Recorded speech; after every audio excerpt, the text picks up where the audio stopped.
Nishad party में लड़ा था, जहाँ जहाँ भेजा था वहाँ हमने कई दिन से अपने पूरे साथियों के साथ मैंने चुनाव प्रचार किया था। और इस ऐतिहासिक जीत के लिए भारतीय जनता पार्टी के सभी पदाधिकारी, शीर्ष नेतृत्व जिस तरीके से निषाद पार्टी को जो कार्यकर्ता थे, जो चुनाव लड़ रहे हमारे प्रत्याशी थे, उनको तन मन धन से उनको उसी तरह से भारतीय जनता पार्टी के कैंडिडेट मानकर उनको प्रचार किया और जिता के लाया। आज मैं धन्यवाद देता हूं। और आज जो विधायक दल के नेता चुने गए माननीय हमारे योगी आदित्यनाथ, उनके जो सुशासन था, जो उन्होंने कार्य किया था 5 साल, उनको मैं समर्थन करता हूं। और मैं सारे विधायकों के साथ निषाद पार्टी, आज एनडीए के जो घटक दल के सभी सारे साथियों ने जो आज के दिन में चुने गए हैं, ये खुशी का विषय है। मैं माननीय योगी आदित्यनाथ को अपने विधायकों की तरफ से, निषाद पार्टी की तरफ से समर्थन करता हूँ। धन्यवाद। बहुत बहुत धन्यवाद आदरणीय डॉक्टर संजय निषाद जी। मेरा सभी मीडिया के बंधुओं से हाथ जोड़ करके आग्रह है कि एंकरिंग इस सभागार में ना करें। हमारे देश के यशस्वी गृह मंत्री जी और हमारे विधायक दल के नेताजी का अभी उद्बोधन होगा और कोई भी हमारे विधायकगण अभी इसमें अपनी बाइट नहीं देंगे, मेरा आग्रह है। इसी कड़ी में अब मैं अभी विधायक दल के नवनिर्वाचित नेता, एक मिनट, कोई विधायक इंटरव्यू नहीं देगा, बाइट नहीं देगा। कार्यक्रम समाप्त होने के बाद ही सभी भारतीय जनता पार्टी के नेता और विधायक बाइट देंगे। सारे मीडिया के साथियों को विनंती है कि जहां तक विधायक की बैठने की सीटें, इसके ऊपर चले जाए कुटिया। कोई सुरक्षा कर्मी ने आपको ऊपर ले जाना पड़ेगा, आपके लिए भी ठीक नहीं होगा। क्योंकि आप लोग ऊपर चले जाइए प्लीज। सबका धन्यवाद। भारत माता की, भारत माता की। अब इसी कड़ी में आज इस विधायक दल की बैठक में जो नवनिर्वाचित हमारे विधायक दल के नेता चुने गए हैं, उत्तर प्रदेश के बहुत ही लोकप्रिय यशस्वी मुख्यमंत्री आदरणीय योगी आदित्यनाथ जी को मैं आग्रह करता हूं कि वो आए और अपना उद्बोधन प्रेषित करें। आदरणीय योगी आदित्यनाथ जी, जोरदार तालियों के साथ में एक बार स्वागत करेंगे। भारत माता की।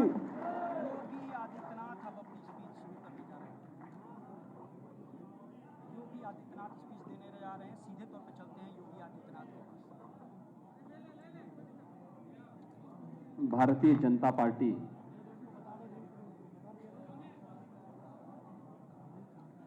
और सहयोगी दल, अपना दल है निषाद राज पार्टी के इस विधायक दल की आज की इस बैठक में केंद्रीय पर्यवेक्षक के रूप में यहां पर उपस्थित देश के यशस्वी गृह और सहकारिता मंत्री माननीय श्री अमित शाह जी,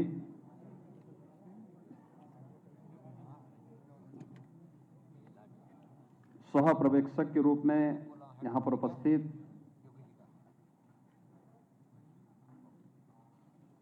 भारतीय जनता पार्टी के राष्ट्रीय उपाध्यक्ष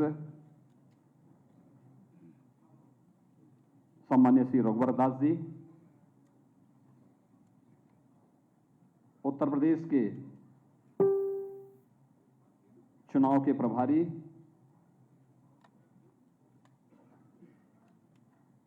केंद्रीय शिक्षा मंत्री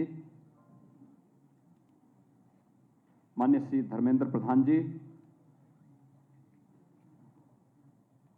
उत्तर प्रदेश के संगठन के प्रभारी पूर्व केंद्रीय मंत्री माननीय राधा मोहन सिंह जी, भारतीय जनता पार्टी के प्रदेश के अध्यक्ष माननीय श्री स्वतंत्र देव सिंह जी, अपना दल एस के राष्ट्रीय अध्यक्ष श्री आशीष सिंह पटेल जी, निषाद पार्टी के अध्यक्ष डॉक्टर संजय निषाद जी, मेरे वरिष्ठ सहयोगी के रूप में जिन्होंने 5 वर्षों तक निरंतर प्रदेश में सुरक्षा सुशासन की स्थापना करने में अपना योगदान दिया, श्री केशव प्रसाद मौर्य जी, डॉक्टर दिनेश शर्मा जी, प्रदेश संगठन के महामंत्री श्री सुनील बंसल जी, सभी सम्मानित नवनिर्वाचित विधायकगण, विधान परिषद के सभी माननीय सदस्यगण, भारतीय जनता पार्टी के अन्य सम्मानित पदाधिकारी और उपस्थित भाइयों बहनों, मैं सबसे पहले आदरणीय प्रधानमंत्री जी का, अपने केंद्रीय पर्यवेक्षक माननीय गृह मंत्री जी का, सहपर्यवेक्षक और पूरी पार्टी का हृदय से आभार व्यक्त करता हूं कि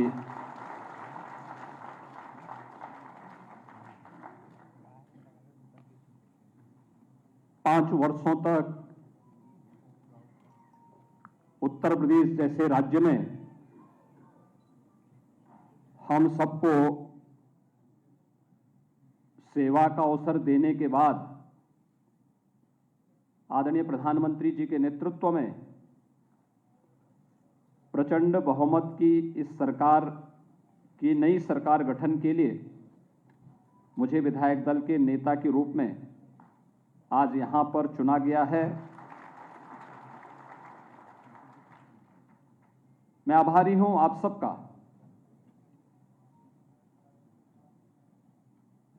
इस प्रस्ताव का यहां पर जो प्रस्ताव प्रस्तुत किया माननीय श्री सुरेश खन्ना जी,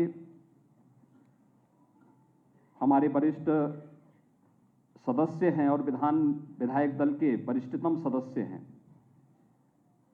लगातार 8वीं बार 9वीं बार शाहजहांपुर से विधायक चुने गए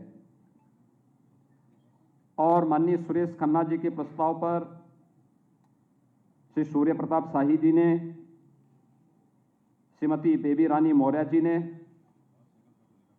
श्री राम नरेश अग्निहोत्री जी ने, श्री सुशील साक्य जी ने, श्री नंद गोपाल गुप्ता नंदी जी ने इस प्रस्ताव का अनुमोदन करने के साथ ही आप सब ने सर्वानुमति से इस प्रस्ताव को अपना समर्थन दिया है। मैं इसके लिए आप सबका हृदय से आभार व्यक्त करता हूं। भाइयों बहनों, उत्तर प्रदेश के इतिहास में यह पहली बार हुआ है कि कोई मुख्यमंत्री 5 वर्ष तक कार्य करे और फिर वह पार्टी द्वारा सत्ता में आ जाए। अगर आप लगातार पहले आम चुनाव से लेकर के अब तक देखेंगे तो पहली बार हुआ है और यह संभव हुआ है कि आदरणीय प्रधानमंत्री जी का मार्गदर्शन और उनका यशस्वी नेतृत्व, माननीय गृह मंत्री जी जब उत्तर प्रदेश के प्रभारी थे, उन्होंने उस समय संगठन की जो एक मजबूत नींव प्रदेश में रखी, राष्ट्रीय अध्यक्ष के रूप में उनके व्यापक दौरे और 2014 में केंद्र में आदरणीय प्रधानमंत्री जी के नेतृत्व में केंद्र सरकार के द्वारा सुशासन के लिए, गरीब कल्याण के लिए जो भी कार्यक्रम प्रारंभ हुए, 2017 में विधानसभा चुनाव के पहले लोक कल्याण संकल्प पत्र के माध्यम से एक एक योजना को उत्तर प्रदेश की जनता जनार्दन की सेवा के लिए समर्पित करने के जिस भाव के साथ यह अभियान प्रारंभ हुआ, सरकार और संगठन का बेहतर समन्वय, एक एक अभियान के साथ मिलकर के उत्तर प्रदेश की 25 करोड़ जनता जनार्दन की सेवा के लिए जो सुरक्षा का बेहतर माहौल, प्रदेश में गरीब कल्याणकारी योजनाओं को बिना भेदभाव के प्रत्येक तबके तक पहुंचाने का कार्य जिस प्रतिबद्धता के साथ हुआ है, जनता जनार्दन ने उसका सुपरिणाम 2022 के इस विधानसभा चुनाव में भी तमाम दुष्प्रचार के बावजूद भारतीय जनता पार्टी और सहयोगी दलों को प्रचंड बहुमत की सरकार के रूप में आज हम सबके सामने प्रस्तुत किया है। जो मुझ पर विश्वास किया है पार्टी ने 2017 में, तब तो मैं विधायक भी नहीं था, एक सामान्य सांसद था, मेरे पास कोई प्रशासनिक अनुभव नहीं था, मैं शासन के किसी भी दायित्व का तब तक निर्वहन नहीं किया था, लेकिन एक अभिभावक के रूप में आदरणीय प्रधानमंत्री जी ने, आदरणीय गृह मंत्री जी ने, उस समय राष्ट्रीय अध्यक्ष के रूप में एक एक शासन की सुशासन के बारे में कैसे हमें इस अभियान को आगे बढ़ाना है, उस अभियान को आगे बढ़ा करके पूरी प्रतिबद्धता के साथ उत्तर प्रदेश जैसे राज्य में सुरक्षा की कोई बात करे, कानून का राज हो इसकी बात करे, उत्तर प्रदेश के लोगों के लिए एक सपना था। लेकिन उस सपने को हकीकत में हम बदल पाए क्योंकि इन महापुरुषों का एक अभिभावकत्व जैसा संरक्षण हम सब के ऊपर था और उसको हम लोगों ने प्रभावी ढंग से प्रदेश में लागू करने में हमें सफलता प्राप्त हुई। उसके परिणाम भी आए। उत्तर प्रदेश जैसे राज्य में व्यापक निवेश हुए। उत्तर प्रदेश में रिफॉर्म की बात हो सकती है, उत्तर प्रदेश में विकास की बात हो सकती है, उत्तर प्रदेश जैसे राज्य में भी सुशासन की बात हो सकती है और उत्तर प्रदेश जैसी घनी आबादी का राज्य देश के अंदर मॉडल के रूप में प्रस्तुत हो सके, इसलिए संभव हुआ क्योंकि एक टीम वर्क पर संरक्षण था आदरणीय प्रधानमंत्री जी का, आदरणीय गृह मंत्री जी का, हमारे केंद्रीय नेताओं का और एक अभिभावक के रूप में समय समय पर जिस रूप में बिना भेदभाव के शासन की योजनाओं को प्रत्येक नागरिक तक पहुंचाने के इस अभियान को हम लोगों ने आगे बढ़ाया, वो हम तभी संभव हो पाया। अन्यथा हम तो अनगढ़ लोग थे, कोई भी जानकारी नहीं थी। एक सांसद के रूप में हर व्यक्ति जान सकता है, एक सांसद अपनी बात को रखता है, संसद में रख सकता है, लेकिन शासकीय कार्य कैसे संपादित होने हैं, प्रशासन की व्यवस्था का संचालन कैसे होना है, बिना भेदभाव के शासन की योजनाओं को जब हम एक सांसद के रूप में रहते तो अपने संसदीय क्षेत्र तक सीमित रहते हैं, लेकिन जब एक उत्तर प्रदेश जैसे राज्य के मुख्यमंत्री के रूप में हमें कार्य करना हो तो उस समय अपनी भूमिका का निर्वहन किस रूप में करना है, यह एक बड़ी जिम्मेदारी होती है और उस जिम्मेदारी का निर्वहन किस रूप में किया जाना चाहिए, यह एक एक बात को समय समय पर जिस प्रभावी ढंग से लागू करने में हमें मदद मिली, आज उसका परिणाम है कि उत्तर प्रदेश कई क्षेत्रों में 2017 के पहले जिस उत्तर प्रदेश को केंद्रीय योजनाओं को लागू करने में या स्वयं की कोई योजना तो होती नहीं थी, लेकिन केंद्रीय योजनाओं को भी लागू करने में जिसकी भूमिका सबसे पीछे होती थी, जिसके कारण केंद्रीय योजनाएं देश के अंदर कहीं ना कहीं उनके मार्ग में उत्तर प्रदेश एक बैरियर दिखाई देता था। आज उत्तर प्रदेश अग्रणी राज्य के रूप में है उन योजनाओं को लागू करने में और इसका परिणाम है कि पूरे देश के अंदर न केवल केंद्रीय योजनाएं सफलतापूर्वक आगे बढ़ रही हैं, बल्कि उत्तर प्रदेश की जनता जनार्दन को इसका लाभ भी प्राप्त होता हुआ दिखाई दिया। लोगों को पहली बार लगा कि गरीब का घर भी बन सकता है, पहली बार लगा कि पैसा सीधे गरीब के खाते में जा सकता है, पहली बार लगा कि उत्तर प्रदेश जैसे राज्य में पर्व और त्योहार शांतिपूर्ण तरीके से मनाए जा सकते हैं, पहली बार लगा उत्तर प्रदेश दंगा मुक्त राज्य बन सकता है और पहली बार लगा है कि एक गरीब को भी फ्री में उत्तर प्रदेश के अंदर राशन प्राप्त हो सकता है। कोरोना कालखंड में 15 करोड़ लोगों को महीने में 2 बार राशन मिलना, केंद्र शासन की ओर से भी और राज्य शासन की ओर से भी एक सपना था, क्योंकि यहां पर तो खाद्यान्न घोटाला हुआ करते थे, लेकिन आज प्रत्येक नागरिक को तकनीक का उपयोग करके, जिस तकनीक के लिए प्रधानमंत्री जी का बार बार जोर रहता था, आज उस गरीब को इस योजना का लाभ प्राप्त हुआ है। और हमने देखा इस पूरे चुनाव में सचमुच जनता भले ही प्रतिक्रिया व्यक्त न करती हो, लेकिन वक्त आने पर उसका जवाब जरूर देती है। और इस चुनाव में भारतीय जनता पार्टी को तमाम दुष्प्रचार के बाद विपक्ष और जितने भी ऐसे लोग थे देश और दुनिया में जो भारत की सुरक्षा, भारत की संप्रभुता या फिर भारत के हित के संवर्धन में सदैव आड़े बनते हैं, वे सब किसी न किसी रूप में इस चुनाव को प्रभावित करने की दृष्टि से उत्तर प्रदेश में हस्तक्षेप करने की मुद्रा में थे। लेकिन आदरणीय प्रधानमंत्री जी के प्रति अटूट विश्वास, सबका साथ, सबका विकास, सबका विश्वास और सबका प्रयास का जो ये मूल मंत्र है, इस मूल मंत्र ने अपना असर दिखाया और जनता जनार्दन ने कहा कि नहीं, हम अब वंशवाद की राजनीति में नहीं, हम अब जातिवाद और उन संकीर्ण राजनीतिक दायरों से ऊपर उठ करके राष्ट्रवाद, विकास और सुशासन के लिए अपना समर्थन देंगे। और जनता जनार्दन ने आपने देखा होगा गांव गांव में गरीब की झोपड़ी से लेकर के एक सामान्य इंसान, माताएं बहनें हो, बेटियां हो या युवा या अन्नदाता किसान, सबने भारतीय जनता पार्टी को मुक्त कंठ से, खुले हृदय से समर्थन देकर के सारे के सारे उन दुष्प्रचारों को दरकिनार करते हुए केवल और केवल एक विश्वास के साथ कि मोदी है तो मुमकिन है, और इस भाव के साथ जनता जनार्दन ने अपना समर्थन भारतीय जनता पार्टी और सहयोगी दल को दिया। और जिसका परिणाम है कि 2/3 से अधिक समर्थन लेकर के भारतीय जनता पार्टी एक बार फिर से अपने सहयोगी दल के साथ आज फिर से सरकार बनाने की ओर अग्रसर है। भाइयों बहनों, यह एक बड़ी जिम्मेदारी भी है।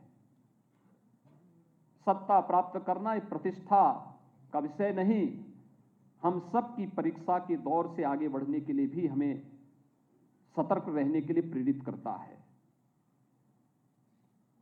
यह परीक्षा हम जनता जनार्दन की अदालत में कितने अपने आप को खरा उतार सकते हैं। योजनाओं का लाभ बेहतर समन्वय के माध्यम से और डबल इंजन की सरकार का जो प्रधानमंत्री जी का मंत्र था, उसको जनता ने खुले हृदय से अपना समर्थन किया है, खुले हृदय से उसको अंगीकार किया है। हर व्यक्ति इस बात को जानता है कि उत्तर प्रदेश जैसे राज्य में उन योजनाओं को हर एक तक पहुंचाना, तकनीक उसमें बहुत बड़ी भूमिका का निर्वहन किया। 80,000 राशन कोटी की दुकान में ई-पॉस मशीन का लग जाना, उन गरीबों तक राशन की सुविधा का लाभ प्राप्त हो जाना, जनधन अकाउंट में करोड़ों बैंक के खाते खुल जाना, भर्ती की प्रक्रिया पारदर्शी तरीके से आगे बढ़ जाना। और इन सभी को जब हम आगे लेकर के चलते हैं तो स्वाभाविक रूप से हम सबके सामने प्रतिस्पर्धा पहले कुशासन से सुशासन के लिए था, अब सुशासन को और भी सुदृढ़ करने की दिशा में अगला हमारा कदम क्या होना चाहिए, स्वयं से हमारी प्रतिस्पर्धा प्रारंभ होगी। और उसके लिए तैयार होना, उसके लिए तैयार होना, उस सुशासन की स्थापना उसको और मजबूती के साथ आगे बढ़ाने के लिए आदरणीय प्रधानमंत्री जी ने जो एक संकल्प दिया है देश के सामने, जिस प्रकार का शासन देकर के देश की और दुनिया के अंदर आज लोकप्रियता की एक नई ऊंचाइयों को आदरणीय प्रधानमंत्री जी छू रहे हैं, अपनी कार्यों के माध्यम से, अपनी कर्मठता के माध्यम से, अपने देश की सुरक्षा, गरीब कल्याणकारी योजनाओं के माध्यम से भारत को दुनिया के एक महाशक्ति के रूप में स्थापित करने को लेकर के। और यही संकल्प देश के सबसे बड़े राज्य उत्तर प्रदेश की भी होनी चाहिए। उत्तर प्रदेश अगर विकास की नई ऊंचाइयों को प्राप्त करता है, यह देश के विकास में सहायक बनता है। आखिर देश की 6ठी आबादी यानी 1/6 आबादी उत्तर प्रदेश के अंदर निवास करती है। और 1/6 की आबादी उत्तर प्रदेश के अंदर निवास करने के बाद इस 6 करोड़ जनता के लिए, हमें याद है जब पहला बजट हमें प्रस्तुत करना था, मैं आदरणीय गृह मंत्री जी का मार्गदर्शन लेने के लिए गया था। उन्होंने कहा योगी जी देखिए, यूपी जैसे राज्य का बजट 2 लाख करोड़ का हो, कैसे आप लोगों को सुविधाएं दे पाएंगे? लेकिन इसके लिए 2 कार्य करने पड़ेंगे। राज्य की आय को बढ़ाना पड़ेगा और खर्च के दायरे को भी बढ़ाना पड़ेगा, जिससे हर गरीब तक शासन की योजनाएं पहुंच सके। और हम लोगों ने 2 लाख करोड़ से बढ़ा करके 6 लाख करोड़ तक उत्तर प्रदेश के बजट को आगे बढ़ाने का काम किया। उत्तर प्रदेश की प्रति व्यक्ति आय को दोगुना करने का कार्य पहले 5 वर्ष के इस कालखंड में, जबकि कोरोना जैसी वैश्विक महामारी हमारे सामने चुनौती के रूप में थी, उस पर भी हम लोगों ने करने का प्रयास किया। उत्तर प्रदेश की जीडीपी को बढ़ाया है, ये दोगुने से ज्यादा हुई है, लेकिन साथ साथ बहुत सारी चीजें हैं जिसको आगे बढ़ाने की आवश्यकता है। उत्तर प्रदेश के अंदर सुशासन की पहले कालखंड के इस कार्यक्रम को और मजबूती के साथ आगे बढ़ाने के लिए क्या कुछ होना है, लोक कल्याण संकल्प पत्र पार्टी ने चुनाव के ठीक पहले जारी किया है। और यही नहीं, युवाओं के लिए, अपनी माताओं बहनों के लिए, अन्नदाता किसानों के लिए, समाज के प्रत्येक तबके के लिए और उत्तर प्रदेश की जो पहचान है उस आस्था का सम्मान करने के लिए बहुत कुछ अभी हासिल करना बाकी है, जिसको और मजबूती के साथ आगे बढ़ाने की आवश्यकता है। जो अपेक्षाएं उत्तर प्रदेश की जनता जनार्दन की हैं, उन अपेक्षाओं पर, उन आकांक्षाओं की पूर्ति करने के लिए हम सबको प्राणपण से जुट करके काम करना होगा, मिलकर के कार्य करना होगा, एक टीम वर्क के रूप में काम करना होगा, मिलकर के एक सेवक के रूप में। एक देश के अंदर आदरणीय प्रधानमंत्री जी ने जो बात कही कि हमारी भूमिका एक सेवक की होनी चाहिए। हम शासन में आते हैं, मालिक बनने की भूल कभी न करें। एक सेवक के रूप में बहुत है, हम उस व्यवस्था के कस्टोडियन के रूप में हमारी भूमिका होनी चाहिए। पार्टी ने एक व्यवस्था दी, उस व्यवस्था के तहत हम उस कार्यक्रम को आगे बढ़ाएंगे।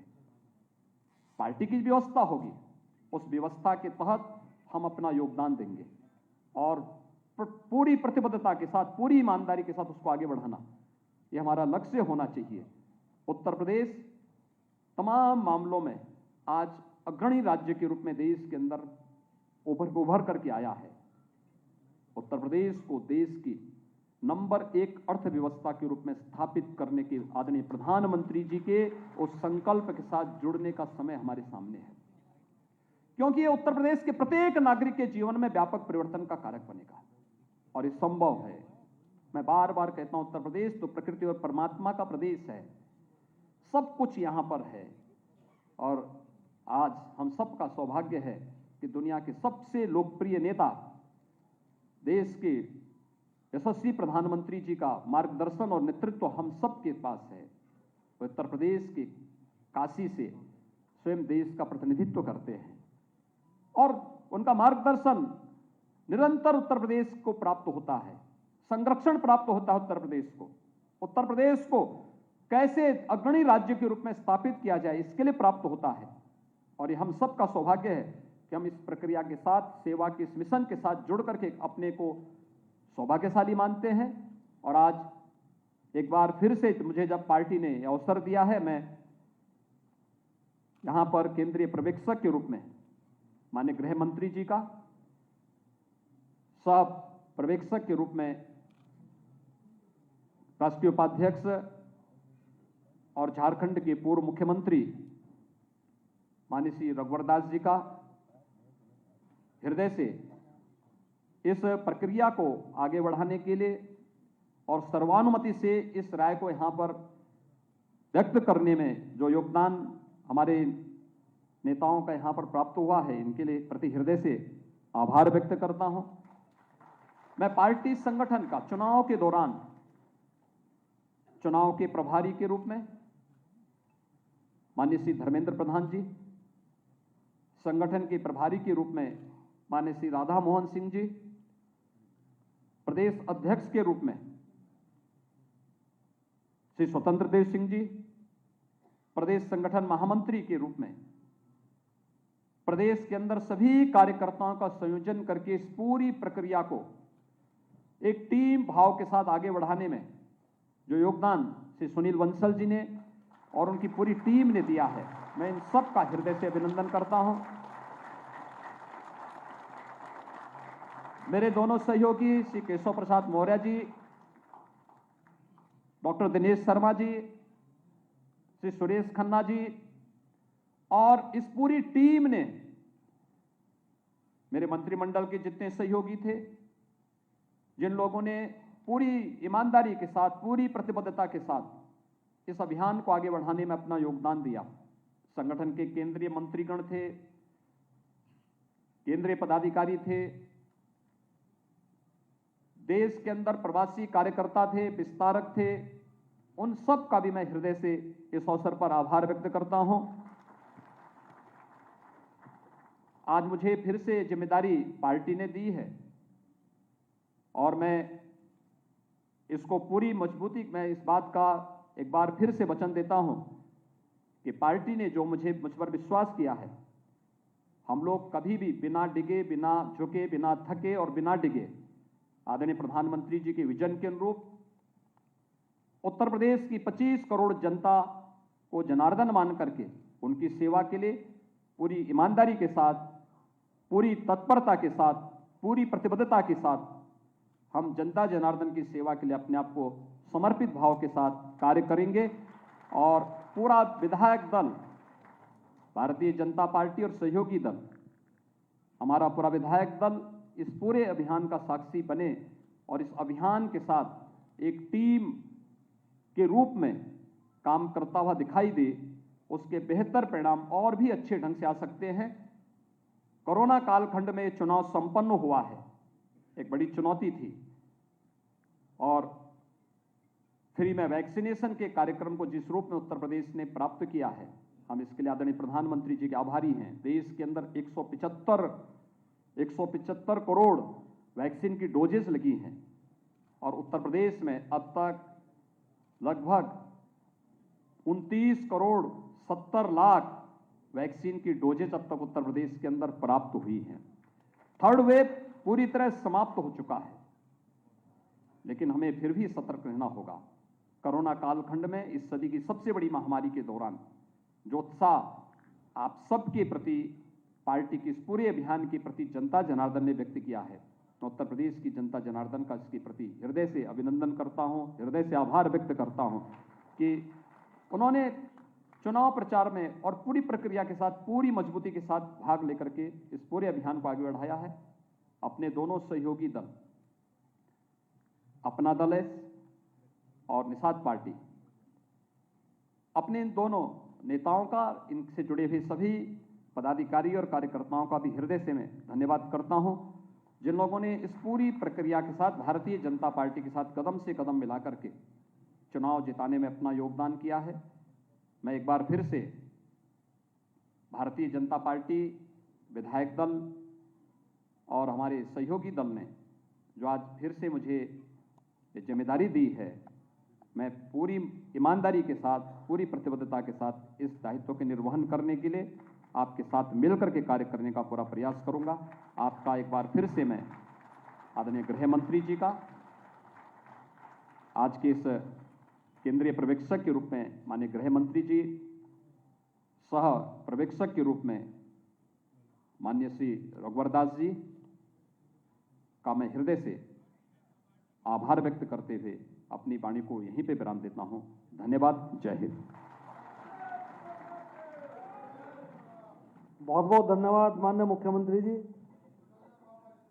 अब मैं आमंत्रित करता हूं इस देश के यशस्वी गृह मंत्री और 2014 से लगातार उत्तर प्रदेश के चुनाव में बार बार कल्पनाओं से परे नतीजे लाने में जिनका महत्वपूर्ण योगदान और मार्गदर्शन हम सब लोगों को मिला है, एक कार्यकर्ताओं की एक बड़ी संगठन और सशक्त भाजपा बनाने में जिनका महत्वपूर्ण योगदान उत्तर प्रदेश में हम सब कार्यकर्ताओं को जिनका आशीर्वाद मिला है, ऐसे इस देश के यशस्वी गृह मंत्री और भारतीय जनता पार्टी के पूर्व राष्ट्रीय अध्यक्ष आदरणीय अमित शाह जी को मैं आमंत्रित करता हूं कि वो आएं और हम सब का मार्गदर्शन करें। आदरणीय अमित शाह जी।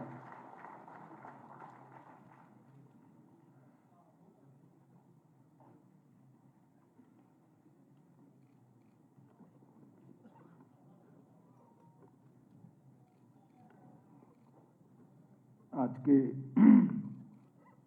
उत्तर प्रदेश भारतीय जनता पार्टी विधायक दल की बैठक में उपस्थित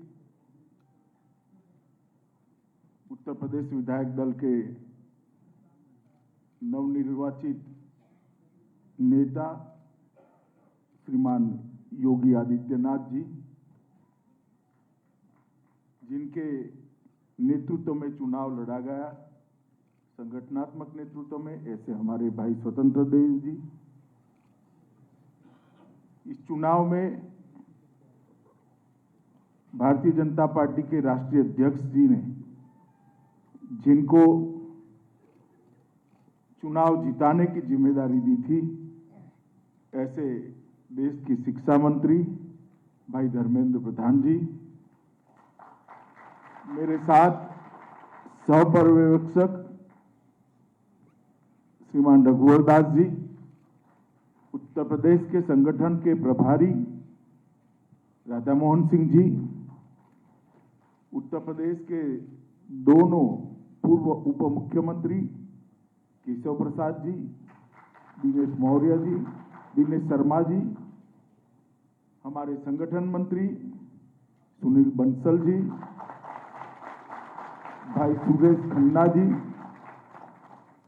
आशीष सिंह जी, संजय निषाद जी, और आज इस बैठक में यहां पर उपस्थित सभी विधायक दल के सदस्य भाइयों और बहनों, आज हम सब के लिए बहुत आनंद का विषय है कि आज उत्तर प्रदेश विधानसभा का एक नया इतिहास लिखने का क्षण इसी सभागार के अंदर हो रहा है। 35 सालों से कभी भी एक पार्टी को दूसरी बार पूर्ण बहुमत नहीं मिला है।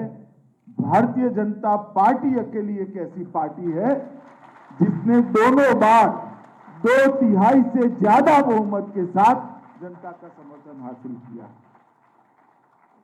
उत्तर प्रदेश की स्थापना से लेकर अब तक कोई भी मुख्यमंत्री अपने शासन के आधार पर फिर से एक बार जनादेश लेकर मुख्यमंत्री नहीं बन पाए। कारण क्या होगा, इसकी मीमांसा में जाने का दिन नहीं है, परंतु हम सब के लिए आनंद का विषय है कि भारतीय जनता पार्टी के नेता श्री योगी आदित्यनाथ जी को उत्तर प्रदेश की जनता ने दूसरी बार मुख्यमंत्री के रूप में चुनने का काम किया। ठीक है, आज हम सब मिलकर योगी जी को निर्विरोध विधायक दल के नेता के रूप में आप सबने चुना है, परंतु चुनाव की शुरुआत से, जब से सदस्यता अभियान चालू हुआ तब से मैं ही आया था, पार्टी ने घोषणा की थी कि योगी जी के नेतृत्व में हम चुनाव लड़ेंगे, और उसके बाद जनता ने फिर से एक बार 2/3 से ज्यादा बहुमत से हमें जिताया है और योगी जी को फिर से एक बार मुख्यमंत्री बनाया। मित्रों, उत्तर प्रदेश एक प्रकार से कई सालों से अस्थिरता का केंद्र रहा, राजनीतिक अस्थिरता का केंद्र रहा। आजादी के शुरुआती समय के बाद यहां पर धीरे धीरे मूल्यों का भी क्षरण हुआ और राजनीतिक विचारधाराओं का भी क्षरण होता गया, और परिणाम स्वरूप जातिवादी और परिवारवादी पार्टियां उत्तर प्रदेश में पनपती गई, पलती गई, बढ़ती गई, और उसी के कारण एक राजनीतिक अस्थिरता का माहौल बहुत लंबे समय से 2014 तक चला। 2014 के आम चुनाव में जब भारतीय जनता पार्टी ने तय किया कि भारतीय जनता पार्टी की ओर से प्रधानमंत्री पद के प्रत्याशी गुजरात के उस वक्त के मुख्यमंत्री श्री नरेंद्र मोदी होंगे, और उस घोषणा के साथ ही समग्र देश के अंदर एक चेतना जागृत हुई थी। समग्र देश के अंदर एक खुशी और आशा की लहर दौड़ी। मैं उस वक्त उत्तर प्रदेश का प्रभारी था। मुझे ठीक याद है, ये घोषणा के साथ ही उत्तर प्रदेश के कार्यकर्ताओं के अंदर भी एक खुशी की लहर। मैं जब प्रभारी बना तब एक घोषणा नहीं हुई। घोषणा के बाद आम कार्यकर्ता भी बोलने लगा था कि इस बार 65 के पार सीटें जीतेंगी। और जिस प्रकार से मोदी जी के नेतृत्व में चुनाव अभियान चला, 2014 में भारतीय जनता पार्टी को उत्तर प्रदेश की जनता ने भोले शंकर की तरह कृपा कर 73 सीटों के साथ जिताने का काम। और पहली बार भारतीय जनता पार्टी के कार्यकर्ता के मन में एक विश्वास जगा कि अगर 14 के चुनाव में 73 सीटें जीत सकते हैं तो 17 में 300 पार भी कर सकते हैं। और मोदी जी की सरकार 14 से 17 चली। यही योजनाएं थी जो योगी जी ने जमीन पर उतारी, मगर उस वक्त जो शासन था समाजवादी पार्टी का, उसने योजनाओं को जमीन पर उतारने के लिए कोई परिश्रम नहीं करा। ये योजनाएं जातिवाद के कारण हर व्यक्ति पर तक नहीं पहुंची। ये योजनाएं भ्रष्टाचार के कारण जमीन पर नहीं पहुंची। ये योजनाएं एडमिनिस्ट्रेशन के राजनीतिकरण के कारण जमीन पर नहीं पहुंची। और ये योजनाएं राजनीति के अपराधीकरण के कारण भी जमीन पर नहीं पहुंची। हमने इसको मुद्दा बनाया। 2017 के चुनाव में भारतीय जनता पार्टी का एक एक कार्यकर्ता उत्तर प्रदेश के एक एक मतदाता के घर में गया और उन्होंने कहा कि मोदी जी पर भरोसा करिए, भारतीय जनता पार्टी पर भरोसा करिए, हम उत्तर प्रदेश को देश का नंबर 1 सूबा बनाएंगे, पहले नंबर का प्रदेश। और मित्रों, परिणाम आया कि 2017 में भारतीय जनता पार्टी को 300 पार का मैंडेट उत्तर प्रदेश की जनता ने दिया। उत्तर प्रदेश में बहुत समय के बाद किसी पार्टी को 300 पार का मैंडेट मिला। और फिर पार्टी ने योगी जी को मुख्यमंत्री बनाया। ढेर सारी चुनौतियां थी। बिखरा हुआ अर्थतंत्र था, छिन्न विछिन्न प्रशासनिक ढांचा था। जैसे पहले मैंने कहा, पूरे प्रशासन का राजनीतिकरण हो चुका था और राजनीति का अपराधीकरण हो चुका था। कानून और व्यवस्था की स्थिति में कोई ठोर ठिकाना नहीं था। औद्योगिक निवेश के लिए जो सम्मेलन मुख्यमंत्री करते थे वो दिल्ली में करने पड़ते थे, क्योंकि उद्योगपति लखनऊ सम्मेलन में आने के लिए भी तैयार नहीं थे। इस प्रकार की राजनीतिक स्थिति थी। गरीबों को लोकतंत्र के अंदर श्रद्धा ही नहीं बची थी। उनको जातिवाद ने एक प्रकार से, जातिवाद के नासूर ने इनकी आशाओं को खत्म कर दिया। परिवारवाद के नासूर ने इनकी लोकतंत्र के प्रति श्रद्धा को शत विशत कर दिया। और उस समय भारतीय जनता पार्टी ने शासन की बागडोर संभाली। और मैं आज ये बात आप सबके कहने आया हूं कि 2017 से लेकर 2022 तक जो यात्रा चली, बीच में 19 में भी हमने 65 सीटों के साथ प्रचंड बहुमत के साथ एक बार विजय प्राप्त की और अंत में 22 में फिर एक बार 2/3 बहुमत से जीते। भारत की राजनीति का, भारत के लोकतांत्रिक चुनाव का जब भी इतिहास लिखा जाएगा तब पंडितों ने इस बात की मीमांसा, इस बात की समीक्षा जरूर करनी पड़ेगी कि क्या हुआ 2017 से 2022 के बीच में, क्या हुआ कि इतना प्रचंड जनादेश फिर से एक बार मिला। मित्रों, सबसे बड़ा काम योगी सरकार ने किया तो मैंने जो कहा, प्रशासन के राजनीतिकरण को उन्होंने समाप्त कर दिया। प्रशासन संविधान के आधार पर, प्रशासन कैबिनेट के निर्णय के आधार पर चलने लगा। कोई जाति विशेष के लिए प्रशासन काम नहीं करता और राजनीति का अपराधीकरण बंद हो गया। माफिया, गुंडे पुलिस प्रशासन के मालिक बनकर बैठे थे, उसको शीर्षासन कराने का काम योगी सरकार ने किया और पूरे उत्तर प्रदेश को माफियाओं से मुक्त करने का काम। गरीब आदमी के मन में भी एक आशा जगी कि मैं जाकर थानेदार को मेरी रपट लिखाऊंगा तो वो एफआईआर में बदल जाएगी।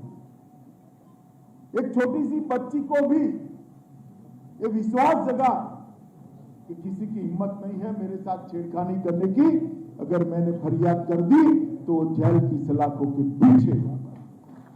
और वो विश्वास जागने के साथ ही उत्तर प्रदेश के अंदर एक बदलाव की राजनीति शुरू हुई। मोदी जी ने जो सूत्र दिया था, सबका साथ सबका विकास, वो सूत्र पर भारतीय जनता पार्टी की योगी सरकार चली और योगी आदित्यनाथ ने उस सूत्र को जमीन पर उतारने का काम किया। ढेर सारी योजनाएं, हमने किसी की जाति नहीं पूछी, हमने किसी का धर्म नहीं पूछा। जिसको घर मिलना था उसको घर मिला, जिसको गैस मिलना था उसको गैस मिला, जिसके घर में बिजली पहुंचती थी वो 1,42,00,000 लोगों के घर में बिजली भी पहुंच गई। जिनको आयुष्मान भारत योजना का कार्ड मिलना था उसको आयुष्मान भारत योजना का कार्ड जाति और धर्म पूछे बगैर मिला। शौचालय घर में बन गया और मुफ्त में अनाज देने की योजना भी उसके घर तक पहुंचाने का काम भारतीय जनता पार्टी की सरकार ने। और ये जो बदलाव आया वो उत्तर प्रदेश में ऐतिहासिक बदलाव की शुरुआत करने वाला। आज मैं सारे विधायक यहां बैठे हैं, मैं आप सभी को कहना चाहता हूं मित्रों, हम सब सोचते हैं, कई बार मैं भी चुना हुआ प्रतिनिधि रहा हूं, 5 बार विधायक चुनकर आए, 1 बार राज्यसभा सांसद, 1 बार लोकसभा सांसद। हम सबको लगता है कि हमारी लोकप्रियता से हम जीत कर आए। मैं सभी को कहता हूं कि पार्टी सबसे ऊपर होती है और पार्टी की नीतियां ही पार्टी के लिए लोकप्रियता का सृजन करती है। सरकार के कार्यक्रम ही नेतृत्व को लोकप्रिय बनाते हैं और हमारा दायित्व है कि नींव डालने का जो काम किया है इस पर एक भव्य इमारत भारतीय जनता पार्टी की बनाने के लिए हम आगे बढ़ेंगे। उत्तर प्रदेश के विकास की जो नींव डालने का काम 5 साल में हुआ है, आगे के 5 साल उत्तर प्रदेश के खोए हुए गौरव को वापस दिलाने का है और उत्तर प्रदेश को देश में नंबर 1 राज्य बनाने के काम। यहीं से शुरू होती है बदलाव की यात्रा, यहीं से शुरू होती है विकास की यात्रा, यहीं से होती है सुरक्षा के दृढ़ीकरण के नई यात्रा और यहीं से होती है नींव पर समृद्धि की बुलंद इमारत बनाने की यात्रा। यहीं से शुरू होती है गरीब और युवाओं के और छोटी बच्चियों के आशाओं, आकांक्षाओं और सपनों की यात्रा और उसको पूरा करने का काम मेरे सामने बैठे हुए सभी लोगों ने, सभी विधायकों ने करना है, योगी जी के नेतृत्व में करना है। और हम सब आज विजय के आनंद के साथ साथ ये संकल्प भी लेकर जाएं कि जो कानून और व्यवस्था को दृढ़ता प्रदान करने का काम 5 साल तक हुआ है, उसमें हम विक्षेप न बनाएं, इसको और सुदृढ़ बनाएं। इंफ्रास्ट्रक्चर उत्तर प्रदेश के गांव-गांव तक प्रधानमंत्री आयुष्मान, प्रधानमंत्री ग्राम सड़क योजना पहुंचाई है। पूरे उत्तर प्रदेश के 6 कोने को जोड़ने वाले राजमार्ग बने हैं, एक्सप्रेसवे बने हैं। गरीब कल्याण के हर क्षेत्र में अतुलनीय सिद्धि प्राप्त की है। घर देना हो, बिजली देना हो, शौचालय पहुंचाना हो, गैस देना हो, स्वास्थ्य का कार्ड देना हो, मुफ्त में अनाज पहुंचाना हो, या देश में सबसे ज्यादा कोरोना का टीका लगाना हो, हर योजना को हमने गरीबों तक पहुंचा है। ये यात्रा भी हमारी चालू रहनी चाहिए।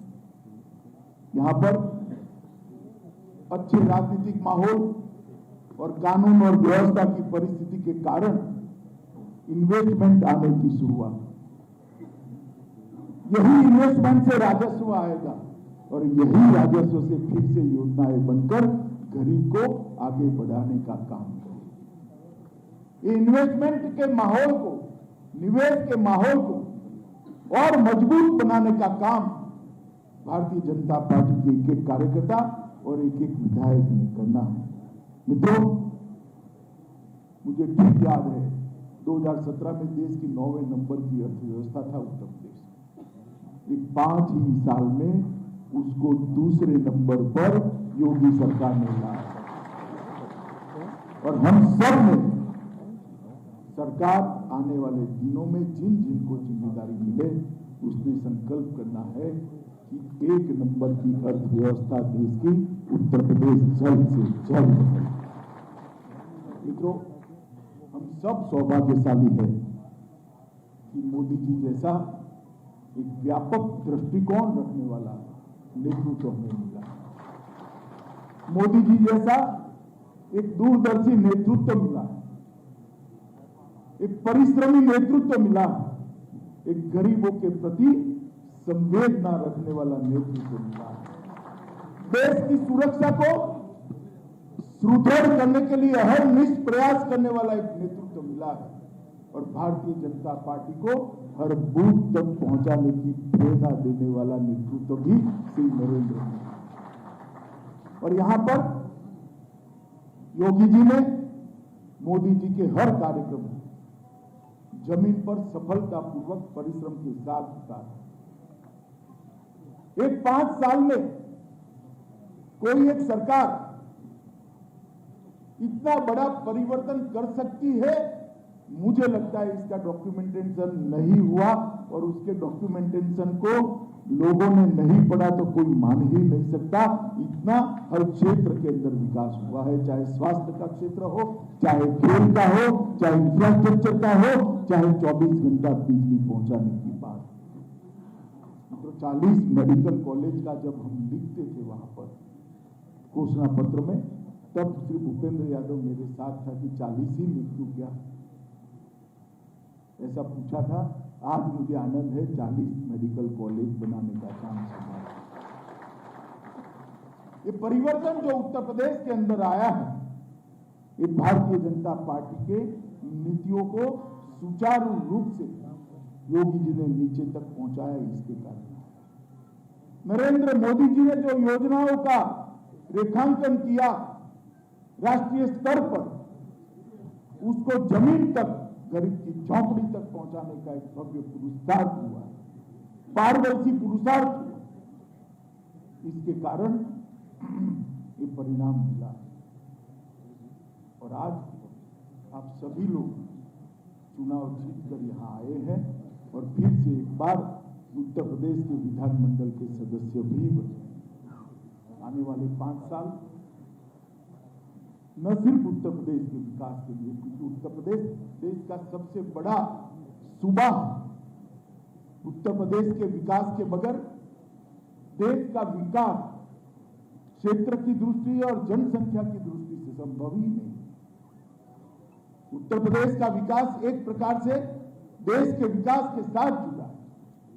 उत्तर प्रदेश में फिर से आप लोगों ने आज श्री योगी आदित्यनाथ जी को अपना नेता चुनकर कल उनका शपथ ग्रहण समारोह और एक और 5 साल उत्तर प्रदेश की सभा जनता का सेवा करने का मौका हम सभी को ईश्वर ने भी दिया है, जनता ने भी दिया है। और मोदी जी का नेतृत्व तो है ही। ये दोनों के सुभग समन्वय का उपयोग कर हम उत्तर प्रदेश को विकास की दृष्टि से हर ऊंचाई पर ले जाने का प्रयास करें। परिवारवाद, जातिवाद और तुष्टीकरण, ये लोकतंत्र के इन 3 नासुरों उत्तर प्रदेश के अंदर समाप्त करने का काम भारतीय जनता पार्टी के करोड़ों कार्यकर्ता ने किया है।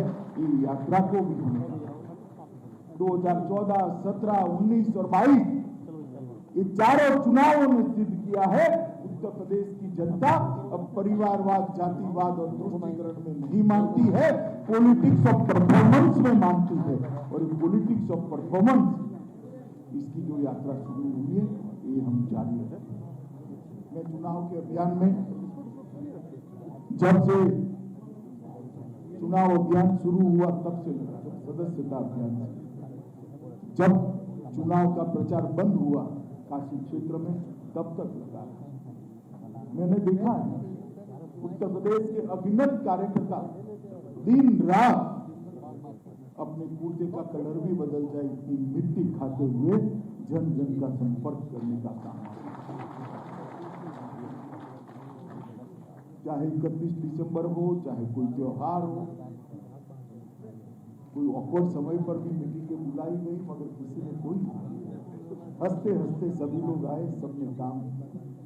और देश भर से भी कोई बड़े बड़े नेता, गुजरात के मंत्रियों को मैंने देखा है, मध्य प्रदेश के मंत्रियों को देखा है, केंद्रीय मंत्रियों को देखा है। धर्मेंद्र प्रधान जी ने कहा वहां जाकर एक बूथ वीक है, वहां जाकर बैठ जाए, तो बूथ का काम करते हुए मैंने राज्य सरकार के मंत्रियों को उत्तर प्रदेश के चुनाव। और मैं मानता हूं कि भारतीय जनता पार्टी की पूंजी है, हमारी कार्य संस्कृति हमारी पूंजी है, उसको आगे बढ़ाना। चुनाव का नेतृत्व संगठन ने जिन लोगों को सौंपा है उनकी कार्य योजना को नीचे पहुंचाना ही हमारा लक्ष्य होगा। और विनम्रता के साथ देश भर के कार्यकर्ताओं ने यहाँ पर परिश्रम किया है। उत्तर प्रदेश के लाखों करोड़ों कार्यकर्ता ने दिन रात एकत्रित कर जनसंपर्क का काम किया है। पहले 2 चरण में तो कोरोना का डर भी था, फिर भी कार्यकर्ता कभी मास्क लगा नहीं लगा, कोरोना होगा नहीं होगा, हुआ तो भी टेस्ट नहीं कराना है, चुनाव बाकी है, ये मोड और मिशन के साथ कार्यकर्ता लगा। मैं मानता हूं कि कार्यकर्ताओं का परिश्रम आज रंग ला है। कार्यकर्ताओं के परिश्रम में ये परिणाम दिया। परिणाम के लिए देश भर के और विशेषकर उत्तर प्रदेश के लक्षावधि कार्यकर्ता प्रणाम के अधिकारी हैं। मैं इन सभी को बहुत फिर से एक बार पूरे चुनाव अभियान में सबसे ज्यादा परिश्रम करने वाला कोई कार्यकर्ता का नाम देना है तो पूरा देश बेझिझक श्री नरेंद्र मोदी का नाम देगा। इतना परिश्रम मोदी जी ने पूरे चुनाव में, प्रधानमंत्री रहते हुए भी कभी भी कोई सभा बढ़ा दी, कोई सभा पक्वत समय पर रखी, कभी डिसिप्लिन कार्यकर्ता के नाते, डिसिप्लिन नेतृत्व के नाते उन्होंने प्रचार अभियान को गति देने का काम किया। मित्रों, अंत में भारतीय जनता पार्टी की कार्य संस्कृति को आगे बढ़ाए और उत्तर प्रदेश में जो मजबूत नींव डालने का काम जो योगी आदित्यनाथ जी ने किया है, इन नींव पर एक भव्य इमारत बनाए और उत्तर प्रदेश को देश का नंबर 1 सूबा बनाने के लिए हम सब लोग मनोयोग से जुड़ जाए, यही आप सभी से अपेक्षा है। फिर से एक बार आप सभी को हृदय से बहुत बहुत शुभकामनाएं और बधाई देकर और योगी आदित्यनाथ जी को भी मैं शुभकामनाएं और बधाई देना चाहता हूं कि अगले 5 साल उत्तर प्रदेश के इतिहास में आपके नेतृत्व में सुवर्ण अक्षरों से अंकित हो, इस प्रकार का उत्तर प्रदेश का विकास हो, यही शुभकामनाएं देकर मेरी बात को समाप्त करता हूं। वंदे मातरम। बहुत बहुत धन्यवाद माननीय गृह मंत्री जी।